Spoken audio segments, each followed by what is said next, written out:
Good morning. It is Sunday. Good Sunday morning. So yesterday was Maddie's birthday party and it was so fun. We had so much fun and she was just completely worn out last night and completely loaded up on sugar and she would not settle down. So it was a fun night. It was a fun night.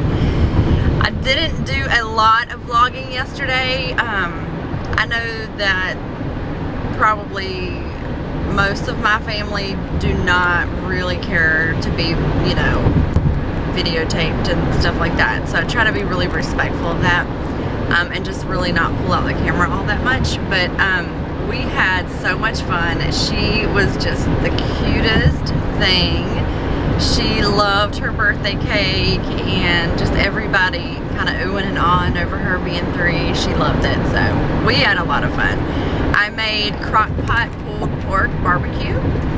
Extremely easy recipe. That is like a great recipe for get-togethers because you can put it in the morning as soon as you get up and literally you don't even have to touch it. So I just used like a big pork, like Boston butt, and I trimmed it up really, really well because they can be really fatty.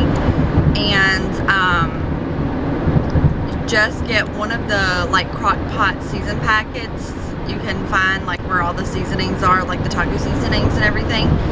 And you just mix like half a cup of ketchup, half a cup of brown sugar, a third a cup of vinegar, and a cup of water with the season packet, and you just mix that all together. You drizzle it over the pork and you let it cook for either 4 or 5 hours on high or low for like 8 to 10 hours, and it just comes out perfectly. You shred it, you return it back to the crock pot to cook it, simmer in the sauce, and then it's ready. You just scoop it out and put it on a bun with some coleslaw and chips, and there you go. Everybody's happy and fed, and it makes a ton. I think we paid about $14 for the pork Boston butt, and you know, just a few more extra dollars for chips and stuff like that. So maybe $20 worth of food. I'm thinking maybe a little more than 20, maybe like 25. Maybe like 25, close to $30 in food. But we fed a ton of people on that. So that's great, you know. It's really good, and it's economical, and it just works out. So that was good. So I have a little bit of a drive till I get to work, so I thought I would do some chit-chatting this morning. And I know you guys like to just hear me run my mouth, right? I've been really like thinking about our homeschool year, and I've been thinking about the year to come, and I've just been really, I don't know, like I've just been really kind of analyzing our year. We had a rough year last year. Some of you may know that, some of you may not, but we had a lot of life happen last year. I'm talking year as in this past like school year. So we had my mother-in-law passed away. We moved to a new house. Those two alone, huge, you know, like really big. Then my mom got really sick and she was in the hospital for months, and she was my child care, and I wasn't able to work, and it put a lot of stress on our family, and like there was just a lot of life happening. And so last year was really tough. It was really tough. I lost a lot of motivation for homeschooling. I lost just a lot of motivation for a lot of stuff in general. But we made it, you know what I mean? We made it. And I wanted to tell you guys, I don't know if I actually spoke to you guys about this. I know I posted it on Facebook, but I don't think that I actually vlogged this.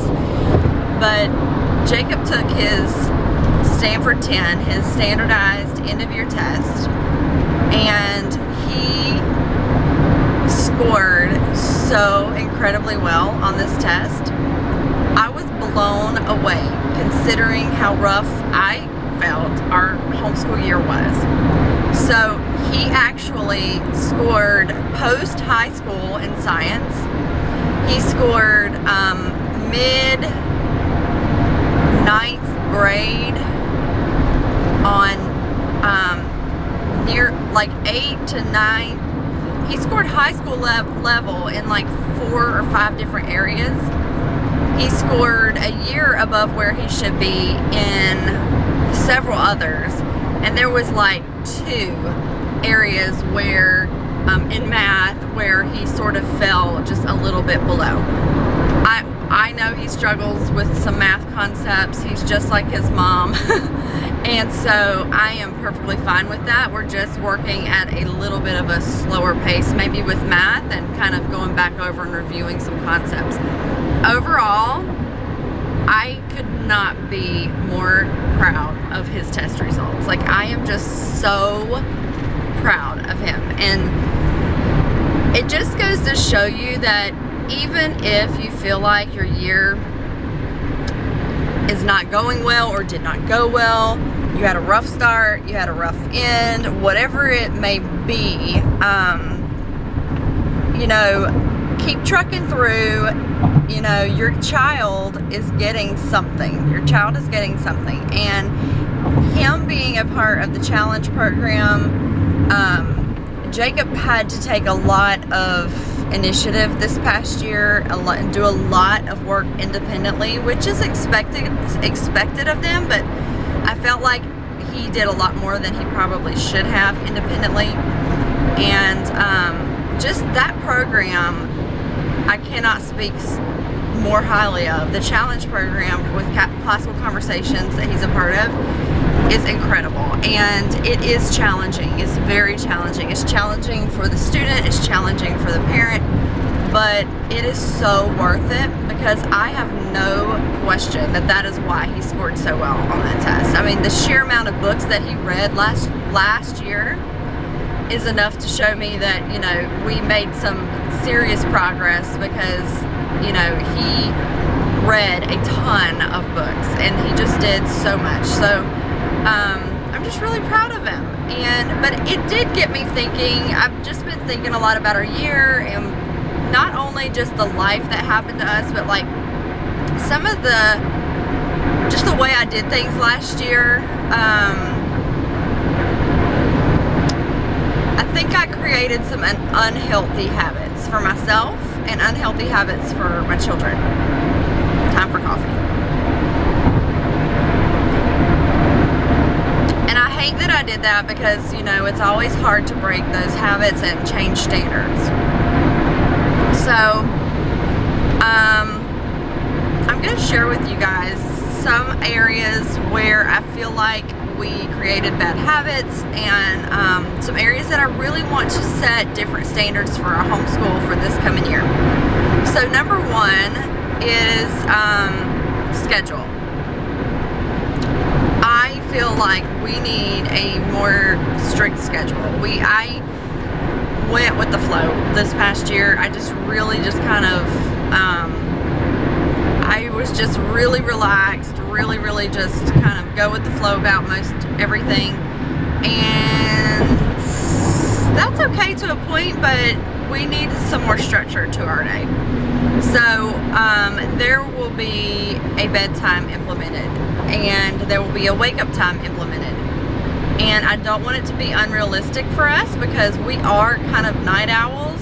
So we may not have as early of a start time as some other homes, but I want there to be a definite start time to our school day, so that I know that come whatever time it may, we're going to be starting school. That means I'm not going to be doing laundry, or I am not going to be sitting on my computer. I am not going to be on my phone. I am not going to be cleaning the kitchen and doing dishes.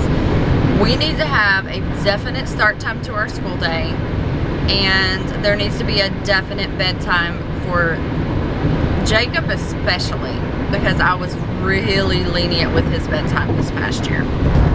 So that needs to change. and that's gonna change. So that's the first area where I felt like I sort of, you know, needed some improvement. So the next area is lesson planning. I did not lesson plan. I tried to do a general plan as far as what I wanted to accomplish, like part of the year. And because I hadn't done that on the front end, I really didn't have a lot of time. Once the school year gets started, it feels very hectic. So I didn't have a lot of time to jump in there and do that mid-school year. You know what I mean? So I think that one of my biggest goals for the summer is to have our year planned out, like our whole entire year planned out, so that I know if we fall behind, okay, we're behind, we need to speed it up, or we need to schedule a makeup day or whatever, but we know the goals and the benchmarks that we're shooting for, so that we don't lose track of where we're going and what we're doing and all of that. So, and it kind of boils down to the schedule thing. Like if we have it laid out, we have a clear picture of what needs to be done and when it needs to be done, and we know the road before us, you know. Last year I kind of was just, you know, oh, we know, let's pull out our textbooks, we know that we need to do the next lesson. And if we missed a day, I didn't have that accountability on my calendar to say, oh, we're behind, you know. It was just like, okay, well, we'll take today off and we'll just catch up tomorrow or whatever. So that's another area where I am most definitely making changes. I've got my stuff here today. If we have a slow day at the clinic, I will be doing lesson planning for the most part of today. So that's number 2. Number 3, I also did not set for myself standards of housekeeping. So I tried to implement it. I tried to get the kids on board with doing that. I fell by the wayside. They fell by the wayside. I felt like because Jacob's program was so demanding with his school, I didn't want him doing a bunch of chores around the house and blah, blah, blah. But you know what? All that did was create a very unhappy mama and a very messy house. And I, you know, trying to work and homeschool, my family has to pick it up, you know. They just have to. They have to, because I just cannot do it all. And I sort of put all of it on my shoulders last year. And it's up to me and up to their dad to enforce, you know, the chores. So we have to enforce it to make sure that it gets done. Some of you have seen my video, but I have created a summer checklist. If you guys have not seen that video, I'll try to insert a card here, but if I don't, go check it out. It's summer checklist for the boys video about, you know, a couple weeks ago I think I posted it. That has conditioned my kids, and they are doing so well with that checklist. But this summer, they have got to complete their checklist before they have any screen time. Now, I'm lenient in the mornings. We all kind of wake up slowly, and I like to have my time to just kind of read the word and get on my phone, check Facebook, look at Instagram, have a little slow wake up or whatever. So I let them do that, and I don't really count that as some of their screen time.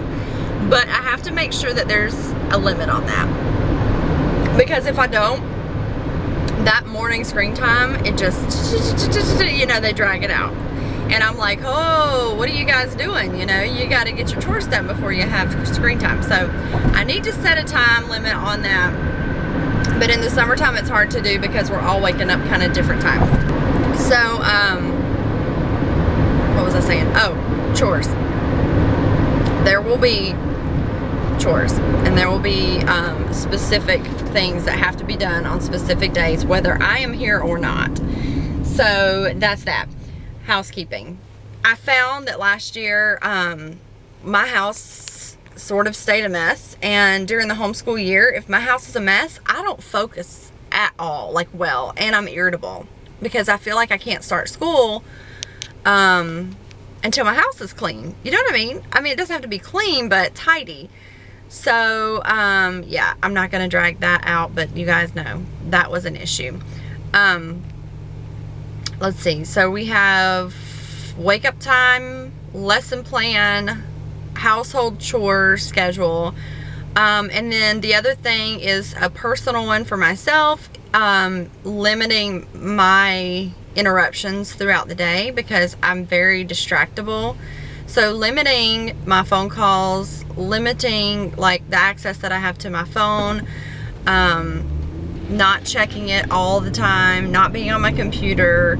I probably will sit my phone out of sight so that I can hear it ring if it is, you know, my husband, but I don't want it going off all day and sitting right beside me and interrupting our school day.